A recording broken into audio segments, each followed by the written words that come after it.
दोस्तों स्वागत है आपका हमारा न्यूज चैनल खास खबरों पर। देश और दुनिया की चुनिंदा और आपके काम की खबरें एक बार फिर से लेकर हाजिर है। तो चलिए आज की क्या न्यूज अपडेट निकल कर आ रही है देख ले। दोस्तों ब्राजील में एक दिन में मिले रिकॉर्ड 54,000 नए मामले। कोरोना के खिलाफ जंग हार रहा है तुर्की। दोस्तों दुनिया में कोरोना महामारी से अमेरिका के बाद सबसे ज्यादा प्रभावित ब्राजील में इस खतरनाक वायरस का कहर बढ़ता ही जा रहा है। इस लैटिन अमेरिकी देश में बीते 24 घंटों में रिकॉर्ड 54,000 से भी ज्यादा मामले सामने आए हैं। अभी तक किसी भी देश में एक दिन में इतने सारे मामले सामने नहीं आए। इन नए मामलों को लेकर संक्रमित लोगों की कुल संख्या 10 लाख के पार पहुंच गई है। यहाँ पर कोरोना से अब तक करीब 50,000 से भी पीड़ित दम तोड़ चुके हैं। दोस्तों पीएम मोदी ने भारतीय सेना को खुली छूट दे दी है।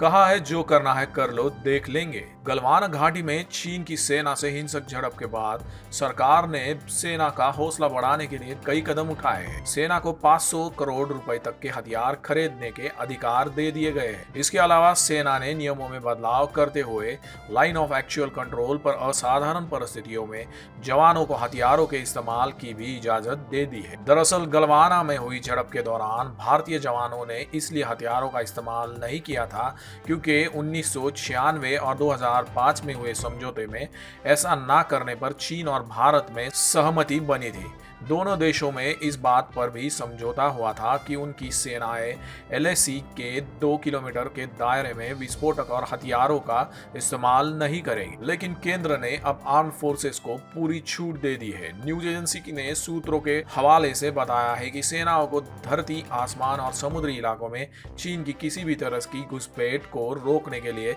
सख्त रवैया बरतने के लिए कहा गया है। एयर इंडिया ने कर्मचारियों को दिया नया ऑप्शन, हफ्ते में 3 दिन काम करें और 60% सैलरी ले। दोस्तों सरकारी एयरलाइंस कंपनी एयर इंडिया के कर्मचारियों की सैलरी में कटौती हो सकती है। हालांकि कर्मचारियों के पास काम कम करने का विकल्प रहेगा। इस स्कीम के तहत सभी स्थायी कर्मचारी हफ्ते में 3 दिन काम करने का विकल्प चुन सकते हैं। इस दौरान उन्हें 60% सैलरी मिलेगी। बता दें कि इस कंपनी के इस स्कीम में एयर इंडिया के पायलट और क्रू कैबिन को शामिल नहीं किया गया। दोस्तों नेपाल करना चाहता है रोटी बेटी का रिश्ता खत्म। शादी के 7 साल बाद भारतीय महिलाओं को देगा नागरिकत्व। दोस्तों भारत के साथ नेपाल अपने उन रिश्तों को समाप्त कर लेना चाहता है जो पिछले सैकड़ों सालों से दोनों देशों के बीच चली आ रही थी। दोस्तों नेपाल सरकार अब ऐसा कानून बनाने जा रहा है जिसके बाद यदि कोई नेपाल का नागरिक भारतीय गांव की लड़कियों से शादी करता है तो उस लड़की के सभी अधिकार समाप्त हो जाएंगे। नेपाल की नागरिकत्व उसे तुरंत नहीं दी जाएगी। नेपाल के नागरिक से शादी करके वहां जाने वाली भारतीय महिलाओं को अब नेपाल का नागरिकत्व प्राप्त करने के लिए 7 सालों का इंतजार करना होगा।